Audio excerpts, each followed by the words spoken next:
Hello, and welcome to myfinanceteacher.org. In this video, we're going to look at Pretium Resources. It's been requested by one of the members at myfinanceteacher.org.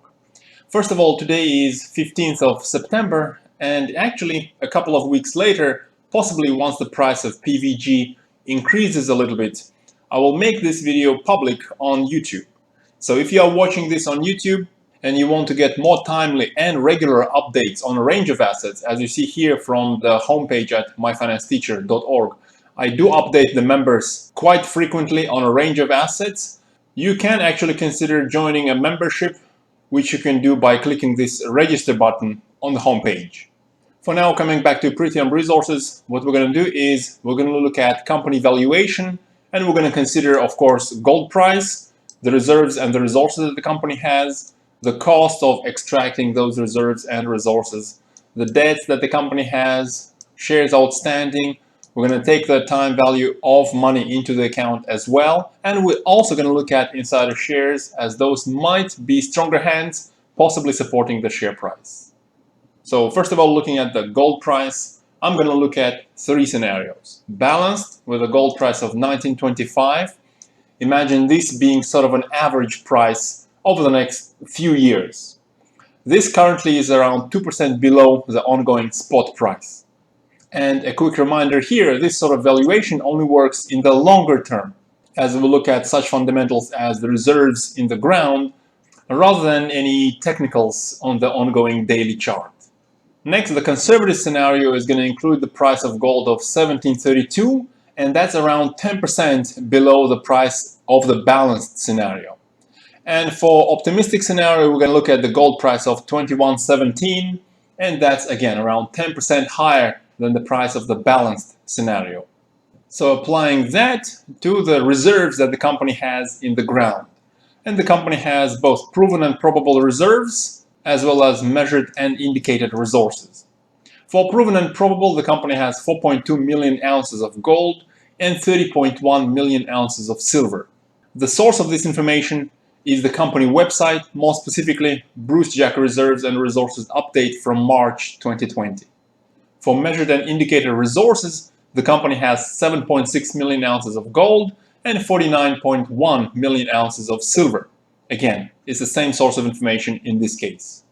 Of course, it's going to cost company something to extract those reserves, so looking at all-in sustaining costs, the company on its website, more specifically at its featured presentation from 6th of August, reports gold's all-in sustaining costs of $950 per ounce.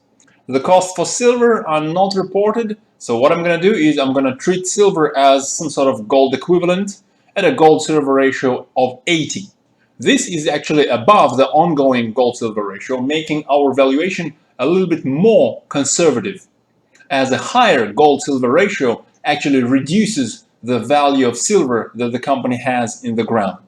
So we err on the conservative side, trying to avoid any losses in the principal capital in our investments. Looking at long-term debts, it's reported that the company has $382.8 million of long-term debts, and that's from Yahoo Finance as of the end of June 2020. For the number of shares outstanding, the company has 186.68 million of shares outstanding, with insider shares making up 1.66%. That's also from Yahoo Finance.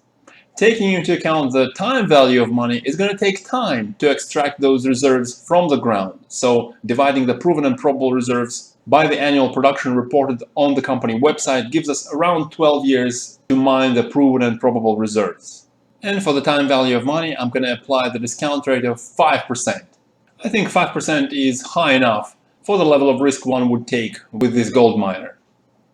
Taking all of this information into account and using the gold price of 1732 in our conservative valuation gives us an estimated share price of $12.72. That is actually a little bit lower than the ongoing market price of $14.09.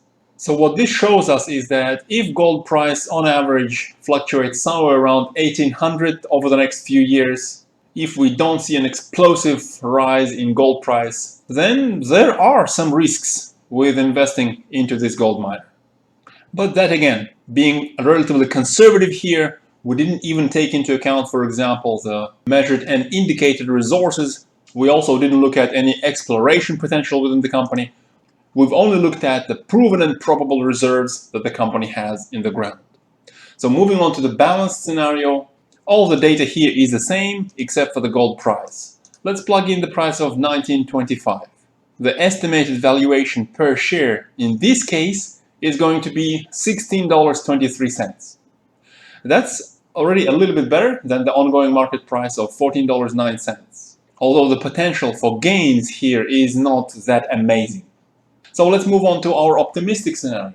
If over the next several years gold price averages somewhere around $2,117 and including measured and indicated resources into our calculation, but still we are erring on the conservative side, we only include half of those resources, both for gold and half of the measured and indicated resources for silver as well. So all of that gives us an estimated share price of $30.85. This does finally look much better than the ongoing market price of $14.09. And remember, even this doesn't still include the exploration potential that the company might have. Next, let's have a look at the chart for PVG. This is a weekly chart, and the first thing you might notice here is that 14-week RSI is into overbought territory. And as I still think there is a chance that gold might cool off a little bit over the next couple of weeks, I think PVG might actually drop a little bit during this same next couple of weeks. So a couple of nearest support zones below the ongoing price would be somewhere about $11.50. That's based on the most recent highs from late 2019. And if price drops below that, which I don't think is very likely, the next support zone would be somewhere close to $9.50 based on 2018 tops as well as the 50-week moving average. And on the other side, the resistance zones above the ongoing price would be somewhere around $15.80 based on 2012 summer highs. And lastly, I'm going to leave you with a few highlights. Beyond what we've already looked at, the company actually has a pretty interesting exploration potential with a large land package.